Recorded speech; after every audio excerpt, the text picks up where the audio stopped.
एक numerical problem solve करते हैं। क्वेश्चन में कहा गया है कि the load on a bolt consist an axial pull. Bolt पे पुल लग रहा है, इसका मतलब बोल्ट पर टेंसाइल लोड लग रहा है जिसका मैग्नीट्यूड है 10 kilo Newton together with shear force of 5 kilo Newton. इसके साथ ही साथ बोल्ट पर एक शियर फोर्स भी लग रहा है जिसका मैग्नीट्यूड 5 किलो न्यूटन है। Find diameter of the bolt required. Assume permissible tensile stress at elastic limit 100 megapascal. Poisson's ratio 0.3।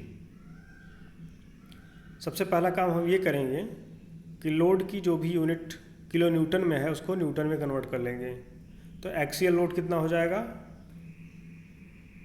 10 kilo Newton था तो 10,000 न्यूटन, और शियर लोड था 5 किलो न्यूटन तो ये हो गया 5000 न्यूटन।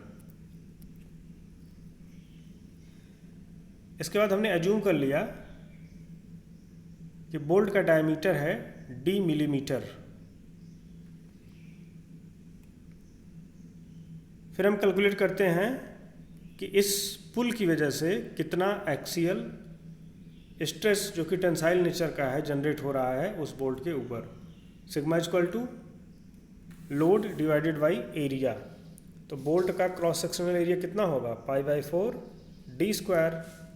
तो हमने लोड से यानी कि 10,000 से जब इसको डिवाइड कर दिया तो एक्सियल टेंसाइल स्ट्रेस आ गया 12732 divided by d square newton per millimetre square.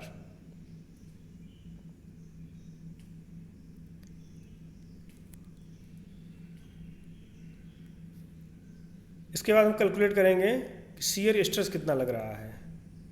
Shear stress is equal to shear load divided by cross sectional area. तो यहाँ शियर लोड कितना है 5000 newton divided by π/4 d square, ये आएगा 6366 divided by d square newton per millimetre square. Question में कहा गया है कि हर एक थ्योरीज ऑफ फेल्योर का यूज करके बोल्ट का डायमीटर कैलकुलेट करिए, और क्वेश्चन में फैक्टर ऑफ सेफ्टी गिवन नहीं है, इसका मतलब फैक्टर ऑफ सेफ्टी नहीं लेना है। तो हम फैक्टर ऑफ सेफ्टी को हमेशा 1 एज्यूम करके चलेंगे इस क्वेश्चन में। सबसे पहले हम बोल्ट का डायमीटर कैलकुलेट करेंगे using maximum principal stress theory. तो मैक्सिमम प्रिंसिपल स्ट्रेस थ्योरी क्या कहती है, फेल्योर से बचाने के लिए कंपोनेंट को maximum principal stress should be equal to yield strength of the material divided by factor of safety. तो यहाँ पे फैक्टर ऑफ सेफ्टी 1 है, इसलिए sigma 1 is equal to sigma yield. Sigma 1 क्या है, मैक्सिमम प्रिंसिपल स्ट्रेस। इसका formula हम लोग जानते हैं, sigma 1 is equal to sigma X plus sigma Y divided by 2 plus under root sigma X plus sigma Y divided by 2 का whole square plus tau square.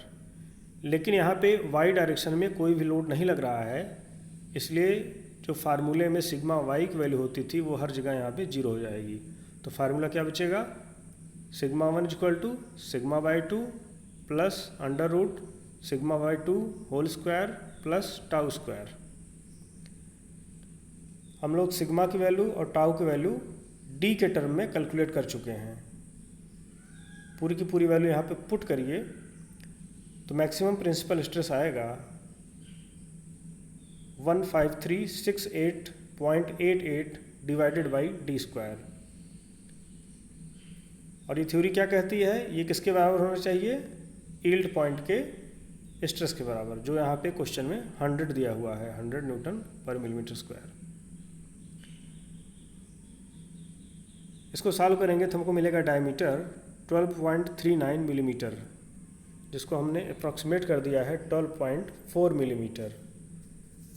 तो maximum principal stress theory कहती है कि अगर इस तरह की लोडिंग कंडीशन है बोल्ट के ऊपर, तो बोल्ट को फेल्योर से बचाने के लिए उसका डायमीटर कम से कम 12.4 मिलीमीटर होना चाहिए।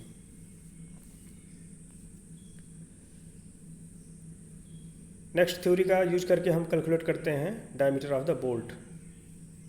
Maximum principal strain theory. इस थ्योरी के फार्मूले में सिग्मा 1 और सिग्मा 2 दोनों का यूज होता है। हम लोगों ने सिग्मा 1 तो कैलकुलेट कर लिया है, लेकिन अभी सिग्मा 2 कैलकुलेट नहीं किया है। तो सबसे पहले हम सिग्मा 2 कैलकुलेट करेंगे। सिग्मा 2 क्या है? Minimum principal stress.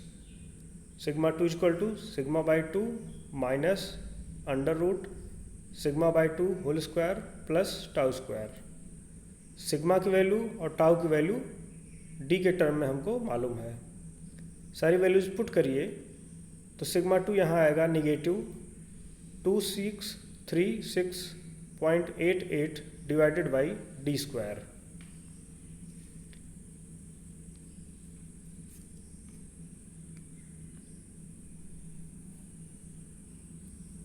अब ये थ्योरी क्या कहती है? To prevent the component from failure sigma 1 minus mu sigma 2 is equal to sigma y. Sigma 1 है मैक्सिमम प्रिंसिपल स्ट्रेस, म्यू है Poisson's ratio, sigma 2 minimum principal stress और sigma y yield strength of the material. Question में Poisson's ratio given है, sigma 1 और sigma 2 D के term में हमको known है, सिग्मा वाई दिया हुआ है 100। सारी वैल्यूज पुट करिए।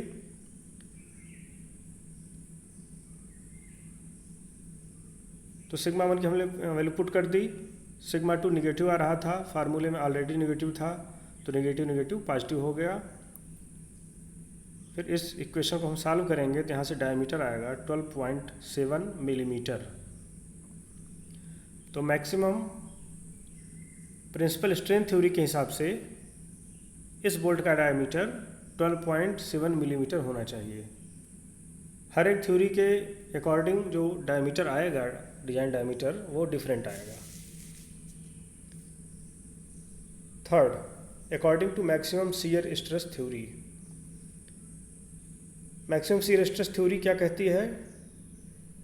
To prevent the component from failure tau maximum should be equal to the tau at yield point divided by divided by factor of safety. Tau maximum is equal to tau at yield point divided by factor of safety. या अगर हम normal stress के term में बात करें तो tau maximum should be equal to normal stress at yield point divided by 2 times factor of safety. सबसे पहले टाउ मैक्स कैलकुलेट करते हैं। यह है under root sigma by 2 whole square plus tau square. Sigma की वैल्यू और tau की value T के टर्म में पुट करिए तो टाउ मैक्स आएगा 9002.8 डिवाइडेड बाई डी स्क्वायर। अब कंपोनेंट को फेल्योर से बचाने के लिए टाउ मैक्सिमम कितना होना चाहिए? Normal stress at yield point divided by 2 times factor of safety. लेकिन फैक्टर ऑफ सेफ्टी क्वेश्चन में 1 है, तो इसको यहाँ पे पुट करने की कोई ज़रूरत नहीं है। मटेरियल का यील्ड पॉइंट स्ट्रेंथ दिया हुआ है 100। सारी वैल्यूज पुट करेंगे तो डायमीटर आएगा 13.42 millimetre.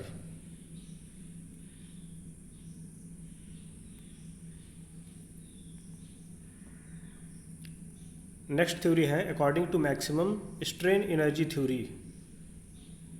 Sigma 1 square plus sigma 2 square minus 2 mu sigma 1 sigma 2 is equal to sigma yield whole square. अब सिग्मा 1 सिग्मा 2 म्यू और सिग्मा यील्ड सबकी वैल्यू इसमें पुट करिए तो डायमीटर आएगा 12.78 मिलीमीटर। और लास्ट है according to maximum distortion energy theory. इसका फार्मूला है sigma 1 square plus sigma 2 square minus 2 sigma 1 sigma 2 is equal to sigma yield whole square. फिर से सिग्मा 1 सिग्मा 2 और सिग्मा यील्ड की वैल्यू पुट करेंगे तो डायमीटर आएगा 13.4 मिलीमीटर। तो ये अलग अलग थ्योरीज ऑफ फेल्योर का यूज करके हमने अलग अलग डायमीटर ऑब्टेन किया है। अगर हम सारी थ्योरीज को एक बार फिर से देखें तो हमको ये देखने में मिलेगा